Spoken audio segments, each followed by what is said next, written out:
So the trees began with several stems, which is very unusual. You rarely find that for a nursery. But anyway, the pruning was designed so that the limbs were lateral. The trees never were going to get too tall, and so they're going to become an umbrella. That's a decision which has to be made very early on in the plant's growth, basically by taking out the leaders and only encouraging the side growth, which is what you clearly see here. And the tree is quite happy to do that as long as it gets a consistent message that its future is going to be as an umbrella and not as a vertical tree, as you can see behind, where the remainder of the development has very large trees. These have a different purpose, and that's always the first decision we have to make. What is the shape we want to have? So here you can see I've taken out all the suckers, and a little bit of dead wood too. This is the tailings from all of that, and here's the other tree as well, how it looks, and there's a ladder in the background. What I'm going to do next after this is look for the dead wood. There's definitely some dead pieces in here which I'll take out next, but as you can see already, the tree is starting to look more tidy, and unfortunately in urban situations tidiness is a big scenario. In a commercial situation we will be pruning quite differently.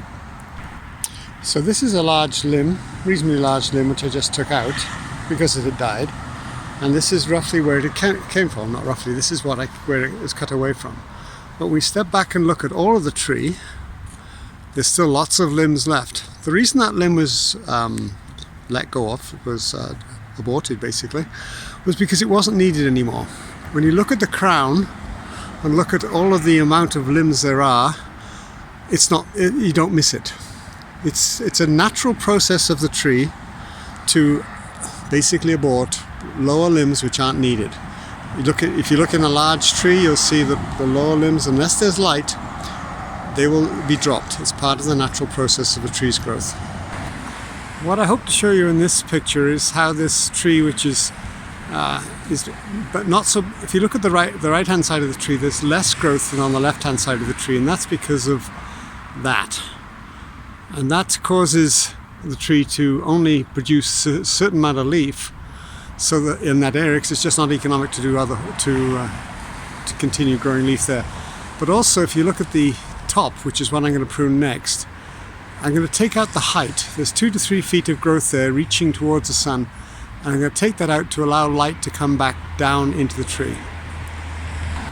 In a moment I'm going to take you up into the top of the tree so you can see this, but this is one part taken out already, and I wanted to describe apical dominance. Apical dominance is when the lead bud, which is in this case that one and that one, are so much larger than any of the others. That's because they are the primary growth.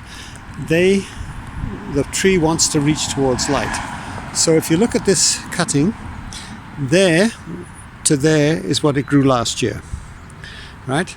And it would do the same again this year, but that's what we're preventing. So what we wanted, apical dominance, is the hormone stops all these other buds from growing. This is why we have to take out the apical bud in particular, so that we can then balance the tree's growth so it doesn't just keep extending and getting taller and taller. And so here I've up in the tree, and this is the area I pruned already. You can see how it's more level, and this is the area which still has to be pruned. In other words, the tree, the 2 foot and 3 foot long shoots are still in place.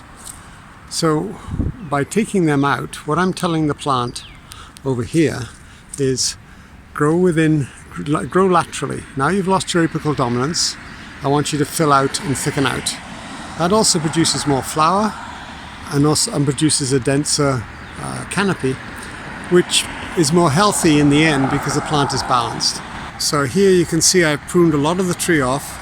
There's one section over the other side there which is quite a bit taller, which tells you just how much I've taken off, and then we'll come around to the other tree afterwards. But what I wanted to mention was that normally I would never, especially in a northern tough climate like Canada's, prune more than 10 to 15% of a tree off, whereas we're cutting at least half off. But the difference is the tree is already, in a sense, programmed to this form of pruning, and each cut is so that it can actually maximize the growth it's going to put out this year, laterally rather than vertically. So it's done consciously, but also like in a bonsai, the plant is used to having its form created each year or every second year. Pruning is an art.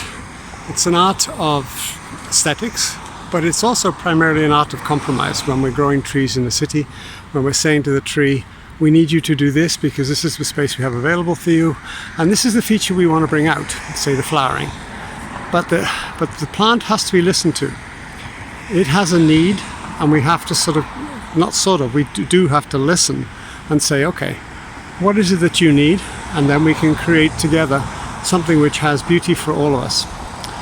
Compromise and listening. Bye for now.